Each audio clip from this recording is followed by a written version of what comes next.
Steve's with the City of East Chicago and is behind the show right now. But we have a couple folks in here today, and it's Lena Guzman.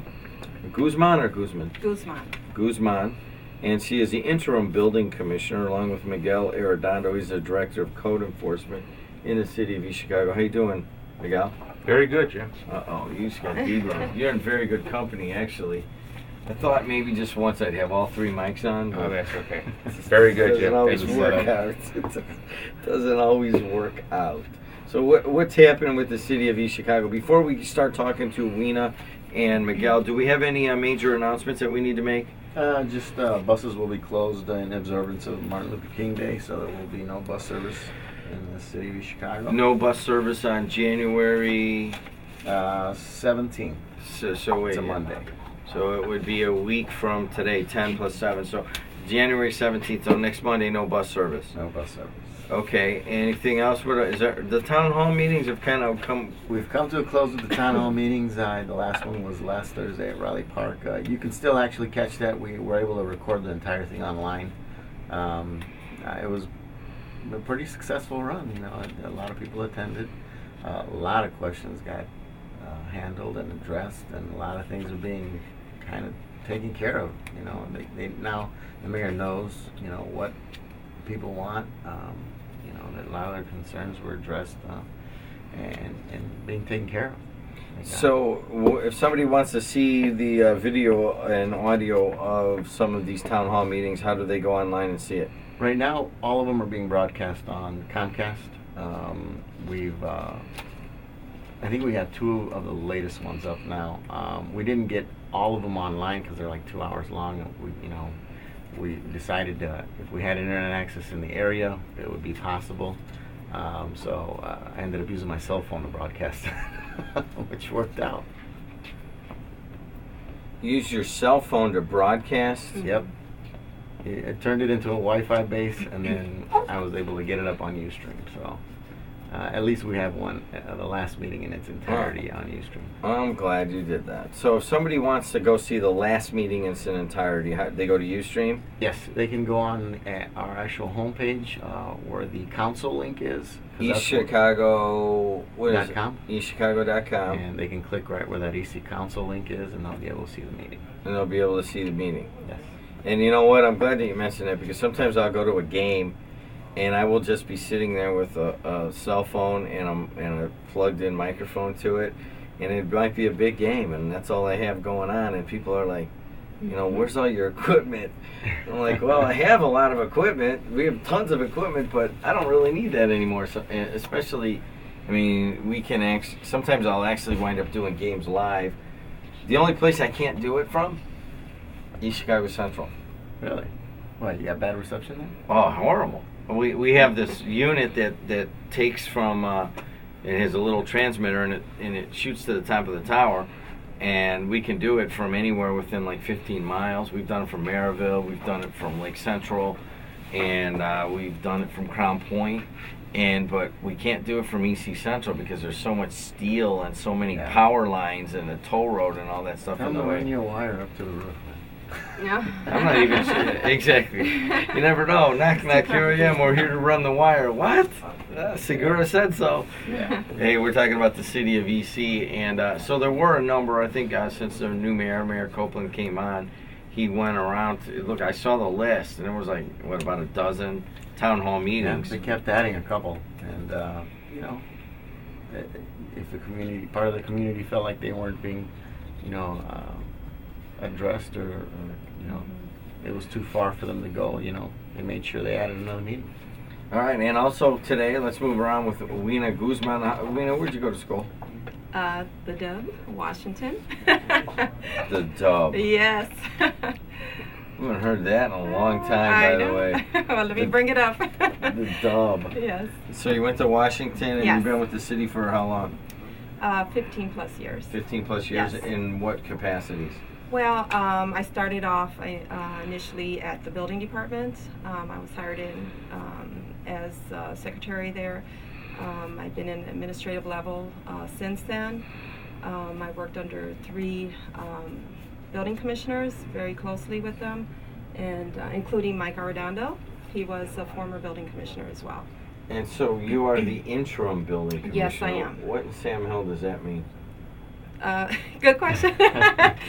Well, I am overseeing the department at this time until such time that the mayor either decides to place me permanently or, you know, or put someone else in place. So you are the interim building commissioner. Yes. So when did you get that title, or how long? Have you In done it? October. Since October, yes. Since October. Yes. Miguel, you're the director of code enforcement. Yes, sir. Former building commissioner.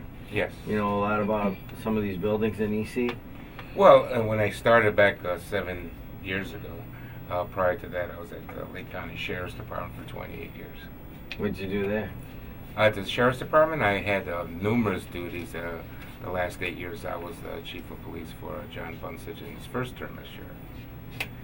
All right. So now, if I'm placing it all correctly in history, you actually ran for sheriff at one point, also, Yes, correct? I did. And you're the director of code enforcement in the beautiful city of EC. You've been around a while, right? Yes, in my whole life in the city of East Chicago. Is there hope in East Chicago? There's always hope. I know there's always hope, but is there a new energy in EC in the last? Yes.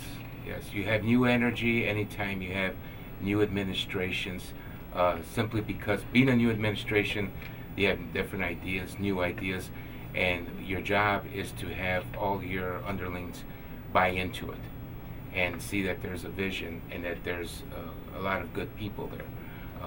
What you read about, what you see after listening to your radio station on the way here, is a lot of people like to bring up the negativity that might be coming out, and they'll downplay that things are bad. And yes, things are bad in certain areas. I could tell you from my partner in the Sheriff's Department, I saw a lot of bad in this world. I saw a lot of bad in this county. But in the same respect, there was a lot of good. They don't, unfortunately, one of your people that called in, listeners said that it sells media. And unfortunately, what you've been reading about, what you've been talking about all morning, is a tragedy that happened in Arizona. Yet, during that same time, some 2,500 children probably got some award somewhere. But you're never going to read about that. You are correct, and that's a huge topic what you're talking about there on the Arizona thing. But if you narrow that same kind of thinking down to East Chicago, and I keep coming back to this, that you read about the political issues, Yes. and the Department of Justice coming in and doing their thing, and you read about some of the violence and so forth, and you hear about it on our radio station, just like you do in the papers. And then you go to breakfast in the harbor, or you go to a basketball game, or you go golf at MacArthur Park or whatever, and you're like, wow, what a cool place. What a lot of good people hanging out, trying to make a city go. And quite frankly, outside of EC and maybe a little bit that we do here, and then maybe a little bit that the Times does once in a while, there's really not that much positive stuff shown about East Chicago. Exactly. We've had our lumps that we've had to take, some rightfully so. A lot of it, I think we the citizens have difference of opinions of sometimes they directly maybe profile some of our issues that happen within the same county, the state, and throughout this country. But you'll read about it because it happened in East Chicago. There are a lot of, let's take a phone call right now, 219-845-1100. Hey, you're on the air. What's up?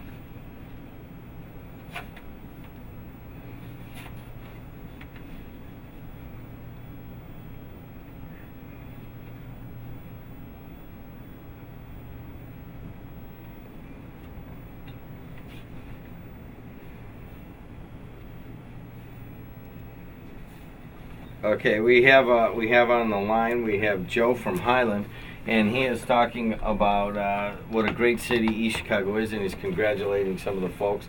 And we'll get some of that audio here for you in just 1 second. And go ahead, Joe. Yeah, well, what I'm trying to mention is that I used a quote from East Chicago. You could probably verify that. But it was in the paper, and somebody said, "When will the killing stop?" You know what? it doesn't grab national attention.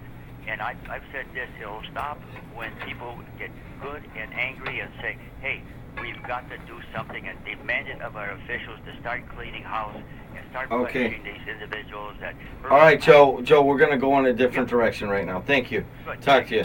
You know, that's a big topic he's bringing up, and we don't want to go that way right now. We just have too much stuff to cover here today.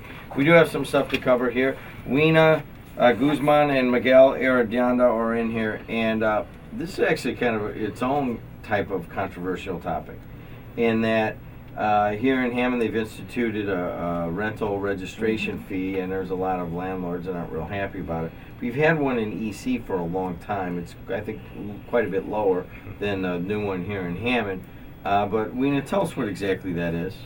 Well, one of my goals as interim building commissioner is to educate and remind people or our residents in East Chicago of the important functions of the building department. One of the functions or one of the responsibilities I have is rental registration, and one of the actually the requirements are pursuant to the city code or municipal code, that's Title 11, Chapter 123, which covers rental property, rental housing. Owners of rental properties are required to register annually, on an annual basis, with the building department. So, all right, let's go through this. I have the code in front of me. Yes. And and there are a lot of rental units in EC, so this becomes kind of 1,700 approximately. 1,700. Yes, that's correct. Yes. And that's so not including units. Are it doesn't. Last year we registered 800 properties, and approximately 3,000 included 3,000 units. So there's approximately 800 buildings with approximately 3,000 units. 3,000 units. Yes. So do you charge this $10 per unit. building or per unit? Per unit. Yes. So you take in $30,000 on this, I guess. And so you get a rental registration fee of $10,000 per each dwelling or $10. rooming unit. Yes. And so people that own these buildings, what else do they got to bring down to you? Okay, we have the registration forms. They're available at the East Chicago Building Department, which is located at 4444 Railroad Avenue. You could either send it in or come in to our office. We will provide you with the forms and requirements. Also, you can visit our website, www.eastchicago.com. Go into the departments tab and hit the building links. We have all the registration forms as well as requirements and other information relative to the building department. Also, there's a registration fee, which consists of $10 per unit. Also, proof of ownership is required. We accept deeds, mortgages, mortgage documents, stating, we need something stating that you are the legal owner of that property. Also, we accept tax statements, and that reflects or shows that you are the property owner. Also, we require a valid driver's license or state identification. That must be all submitted along with a proof of insurance for that property. Occupant information, that is information that's listed on our registration form, which requires the owner to submit the total number of units. We ask for owner information, address, telephone number, emergency contact information, email. If there's a managing agent, we also request that information. If there's a trust beneficiary, we ask for that information, corporation or partnership. If there's a mortgage, we also ask for contact information. And also, as far as tenant and the occupants, that information we ask for the primary tenant's name, emergency telephone number, if any, the total occupants of that particular unit, and the total bedrooms. Once you register and pay your fee, meet all the requirements, you are issued a sticker, and that sticker is to be placed on the front door or window where it's visible from the street.